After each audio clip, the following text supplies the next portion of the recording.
For the past 5 years, William Webb and Jesse have been inseparable. Prior to me receiving my dog, I was a shut-in. Webb was in the military for 19 years. In 2011, when a suicide bomber blew apart a bus in Kabul and killed 17 people, Webb saw it happen. Upon my return, like most soldiers that suffer trauma, we minimize and deny what's going on in our lives. In Manitoba, Webb was paired with Jesse, a psychiatric service dog, to help manage post-traumatic stress disorder.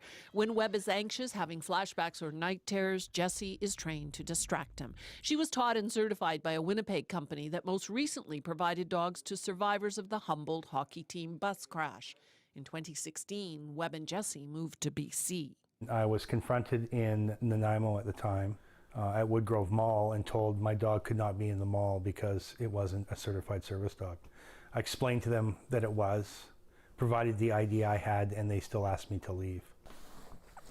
BC only recognizes dogs trained by groups that belong to Assistance Dogs International in the USA or the International Guide Dog Federation. Dogs trained by others have to be assessed every 2 years to get a $200 BC identification card. Webb had one in 2016, but now that it's expired, he'd rather fight it than renew it. Without the card, Webb and Jesse have been denied service on transit and BC ferries, as well as access to public buildings.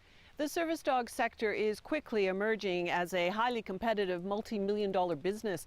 Insiders say terms like certification and accreditation are often misconstrued. That's because no one has set standards for the industry as a whole.